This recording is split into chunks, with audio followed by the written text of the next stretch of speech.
Hey everybody, I'm back.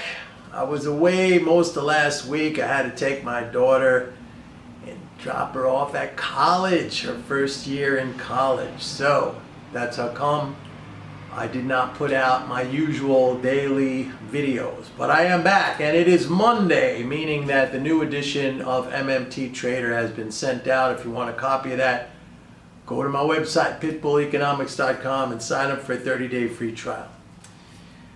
I want to talk about self-sabotage when it comes to investing. Now, a lot of people deal with this problem or are the victims of their own self-sabotage.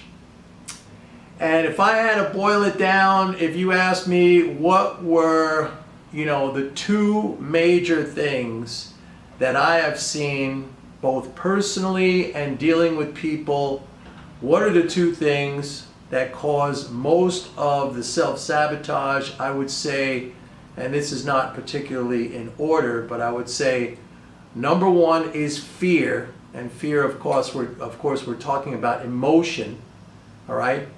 And number two is impatience.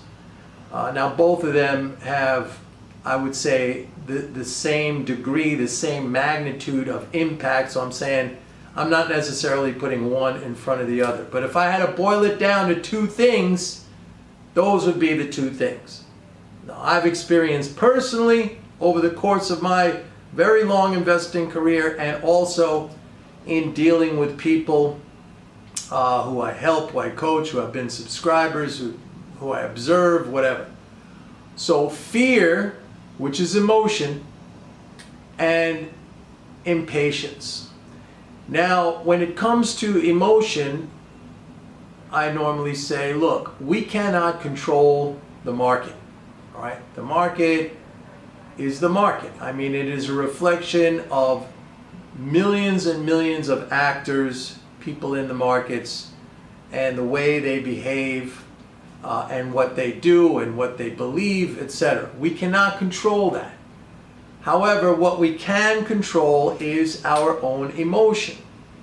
And for most people, they allow their emotions to get the better of them.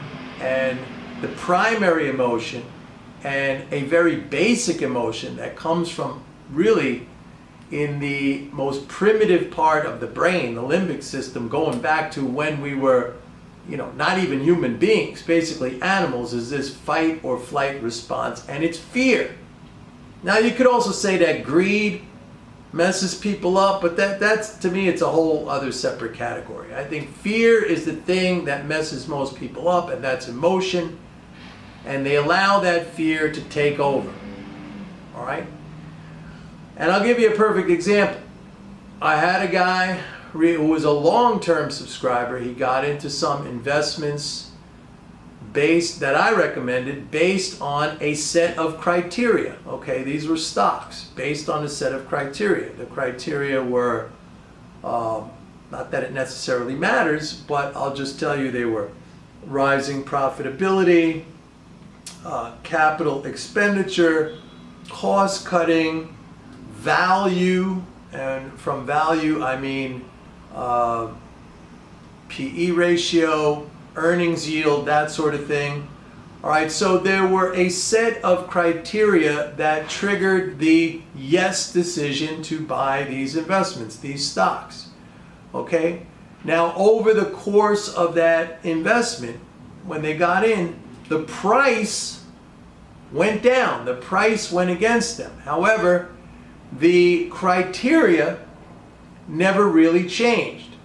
So you have to analyze, you get into an investment or you make a decision based on a set of criteria, and then when you allow yourself to become frightened, when emotion starts to feed into it, because the price, and let's face it, the price can fluctuate all over the place. We're talking about the stock market. Remember the old story that Warren Buffett used to tell, this story about Mr. Market?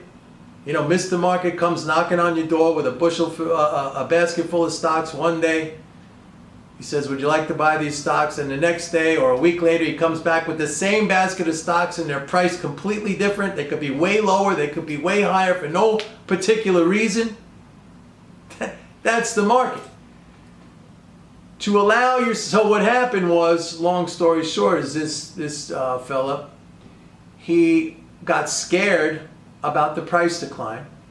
The original criteria, the original story that got him into those positions, that caused him to make that investment decision, those criteria did not change. As a matter of fact, in some of those criteria, they actually improved. But he allowed price to frighten him, so that's allowing the emotion to get into the picture. It wasn't a forced liquidation. It was a liquidation, a loss that he chose to take. In other words, he chose to lose. You choose to lose. I've said this so many times, that losing is a choice.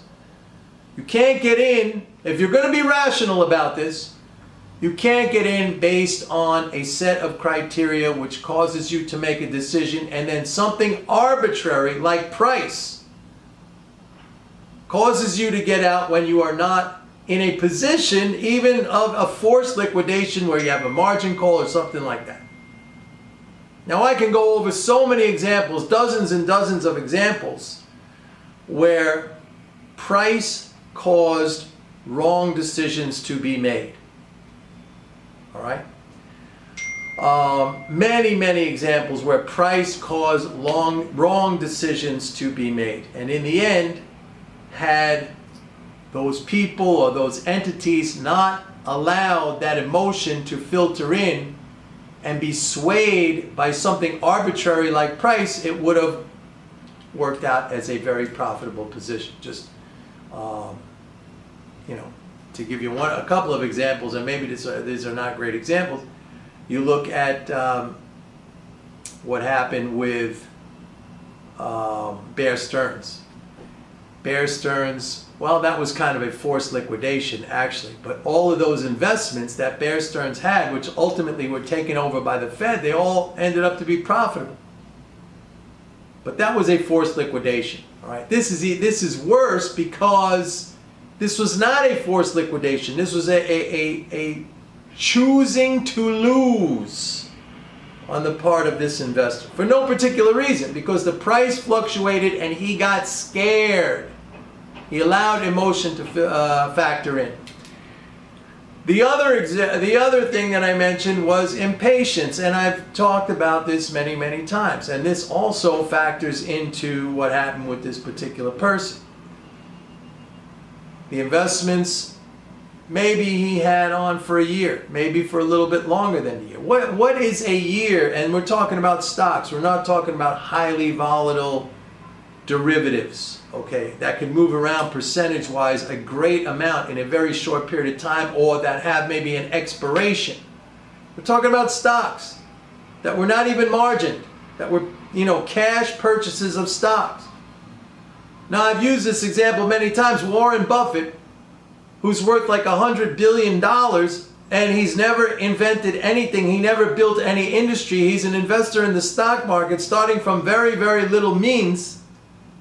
The guy said he would never even consider a stock that he couldn't hold for 5 years. And he likes it when it goes down 40-50% after he buys it. He likes it. He said that. So what's a year? What's a year and a half in the life of an investor, which I assume, and in this guy's case, he was still a young guy. And maybe a lot of you are starting out, you could be in your 20s, you could be in your 30s, you got your whole life ahead of you. You have a year's nothing in the grand scheme of things. I got one guy, very successful investor. He's in his 70s. The guy's a long-term thinker. Okay, so I mean, there's no excuse. There is no reason to choose to lose because you don't want to wait. That is a sign of at least investment immaturity, if not immaturity, period. Like a little kid. You know, I can't wait, I want it now, I want it now. So those are the two things that you have to fight against, but it's not that hard to fight against those things. You have to just make the decision, become resilient, and understand that that type of behavior, impatience and emotion, can doom you as an investor. And you gotta, be honest and say, that is what is causing me to fail, and not try to cast blame on the system, on the advisor, on headlines, a tweet, whatever. Be honest and say, it's me who is causing problems to me because of my behavior. All right, I hope that helps everybody out. Bye.